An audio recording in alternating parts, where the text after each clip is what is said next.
This morning, their idea of dealing with the small boats crisis is to open a TikTok account.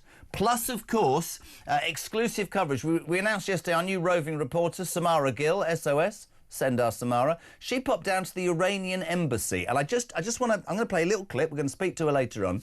The first two people that she met calling for freedom for Iran were illegal migrants, which meant that in 20 minutes on a wet Monday afternoon, Samara Gill found more illegal migrants than Keir Starmer has in 18 months. Play the clip, Big M. You come here on a boat? Yeah. You came here on a boat? Yeah, from France. From France, yes, Yeah. from Calais? Yeah. He's looking for him. Okay. All right. Police are looking for you. Yeah. Can I add something on my... Wait, so the police are... Why are the police looking for you? And how did you come to Britain? Actually, by lorry. Right, by lorry. Yeah. I literally can't say any more. Richard Tice, a very good morning. Wow. I mean, I wasn't aware of that. It makes it morning, not a good morning. I mean, well done, Samara Gill, your reporter. But that sort of just shows the quantity of illegality and criminality just meandering along our streets. I mean, there was a restaurant in Notting Hill. You'd be aware about this, my friend, on Friday. Meisner is in Notting Hill. Family-run restaurant, over 20 years. The pro-Palestine mob arrived. They were screaming obscenities. The police stand and do nothing. On camera, Samara and I get an illegal Iranian migrant who the police are sorting. It's walking free. Where are the police in our streets, Rich? Nowhere. Well, it's just truly shocking, and actually, that incident outside the Jewish restaurant in Notting Hill was truly appalling. Absolute intimidation. It's against the law. What was going on there? That wasn't just a lawful protest.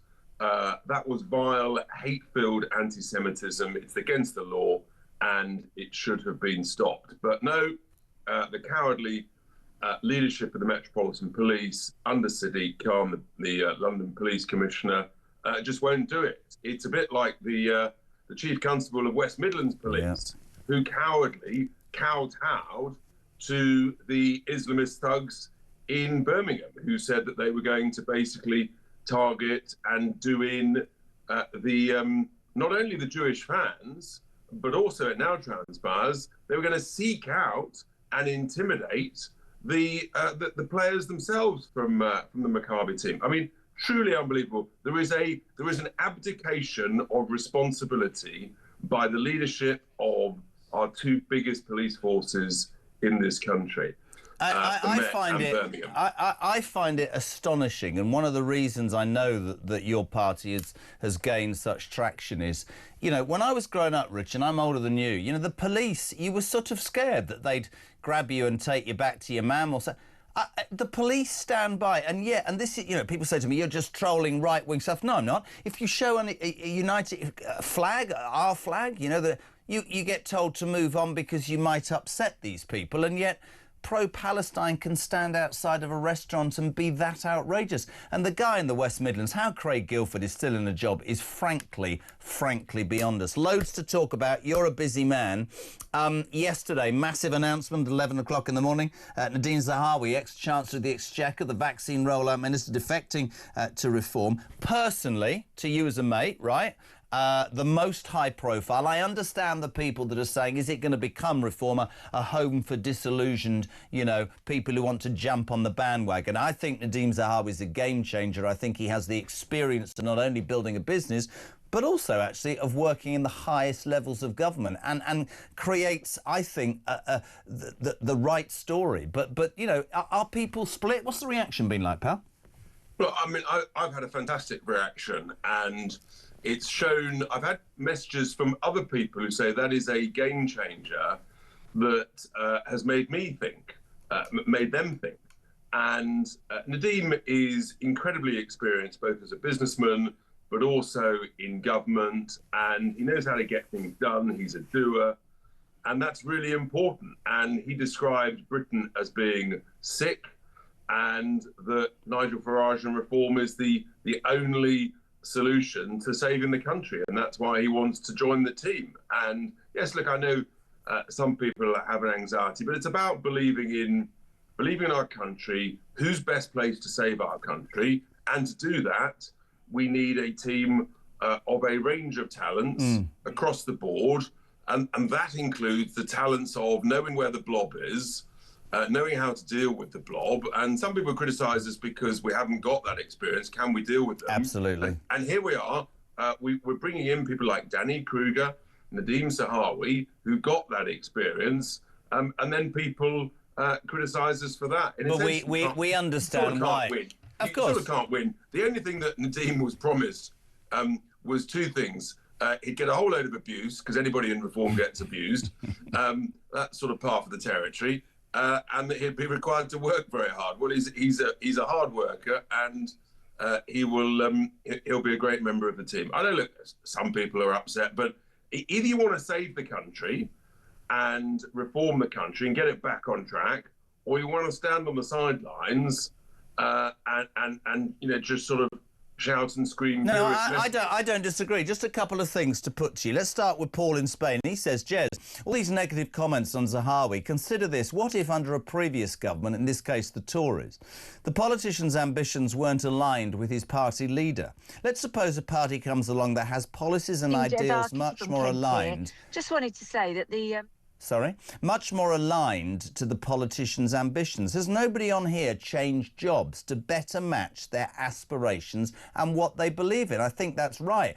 The big thing about the press today is Tories have come out this morning and say, oh, he begged for a peerage and we told him to do one because, HMRC and all that. He'll have known he was going to get this flack. But in a way, that's quite brave, isn't it? That means that he believes in it, doesn't it? I don't know. Maybe I'm missing the point. That's the whole point. That's why I say he knew he'd get a load of abuse. And sure enough, the rather sort of terrified, distraught Tories are, they're losing donors, they're losing senior figures, and look, it's desperate people do desperate things. Let's leave it like that. Absolutely. Can I just We've got to focus on the hope and the positives and the optimism. And look at the polls. We're actually increasing our gap now. 2 polls out in the last couple of days. 14 points ahead. We're pushing on. And some of us, I don't want to make any particular point, didn't have the weekend off. We're working all weekend, but you just crack on and relax, Richard Tice. It's fine. I was in my constituency doing my constituency work, Jeremy. I was in your headquarters doing work as well. Listen, just here's the quick thing that I wanted to talk to you about. This Jewish story. I mean, you know what I feel about anti-Semitism. I have no understanding in this country how anti-Semitism can be so rife, and yet we go on about Islamophobia and all these sorts of things. Racism isn't about the colour of your skin. Anti-Semitism is rife. It's disgusting. This Jewish Labour MP, Richard, Damien Egan, Labour MP for Bristol North East, had planned to visit Bristol Brunei Academy in September. However, the Palestinian Solidarity Campaign meant that it was banned. Now, the interesting thing is Steve Reed, the Environment Secretary, made a big thing about this when he was addressing the Jewish Labour movement on Saturday. But the party takes no action. Would this not have been a perfect moment for the Labour Party to stamp down on this and prove that they are actually pro-Jewish and not anti-Semitic? It's extraordinary. It's also extraordinary just how long it's taken for this story to come out. But frankly, the governors and the head and the teacher at that school have serious questions to answer. They essentially endorsed anti-Semitism in their school, in their educational establishment, and it's just completely and utterly unacceptable. And yeah, you're right. The Labour government should come down on this like a ton of bricks, but of course they won't, because they're desperate for votes from people with extreme anti-Semitic views. I have to tell you that, in my view, about 50% of the Labour MPs sitting in the House of Commons are themselves basically anti-Semitic. That's absolutely outrageous. I know you haven't got much time. I want to throw a few things at you. Yesterday afternoon, Keir Starmer and his cohorts decided that they should ban X. Nobody, this is my opinion, likes these disgusting child sexual abuse images, Grok A1, all that sort of stuff. But for me, deal with that. If you turn around and you ban something like X, which is, well, it's got a lot of criticism of this government on X, which is interesting. They should be banning every single platform. That was yesterday afternoon. But this morning, their answer to the small boats crisis is to set up a TikTok account, Richard Tice.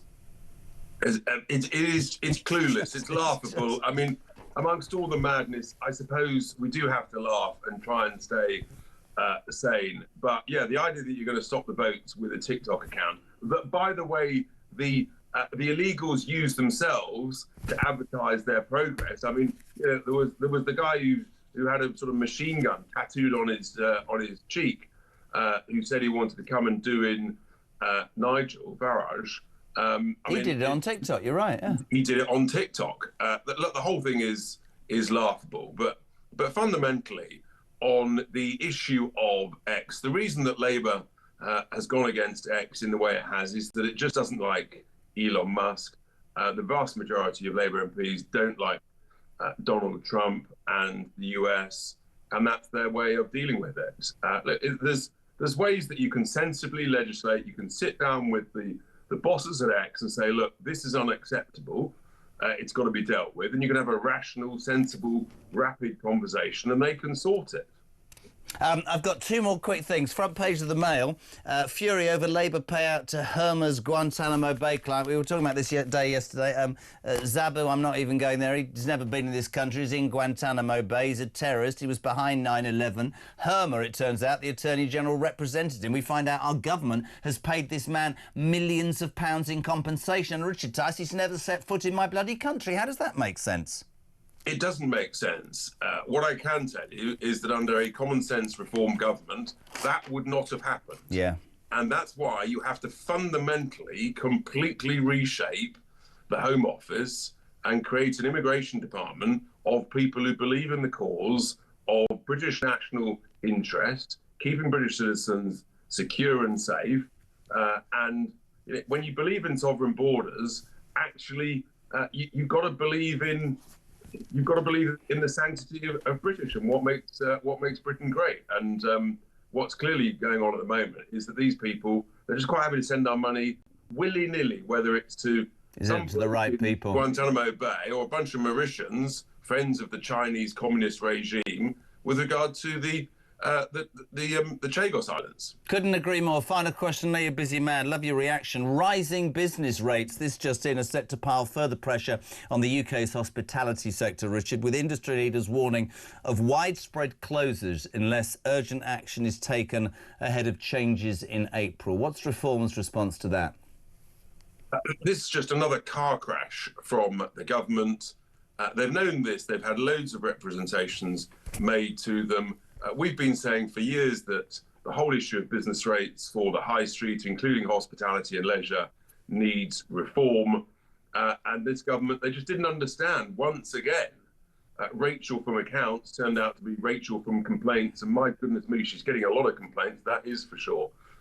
They've just got no idea about the impact on small businesses, on pubs, on restaurants, of these vast increases in rates. They try to say rates were coming down, actually they're going up. In the same way they say they're cutting borrowing. No, they're not. We're going to borrow, give or take, £150 billion more this year. But that's just to pay interest, pal, isn't it? That doesn't pay off any of the debt. That's just to pay interest on the debts that we can't afford to sustain. You can't borrow to pay down debt. The whole thing is absurd. It absolutely is. Listen, you're a busy man. We thank you for your time. No time to ask you about the autistic Barbie doll. You're a busy man. Richard Tice, Deputy Leader of Reform, thank you very much indeed.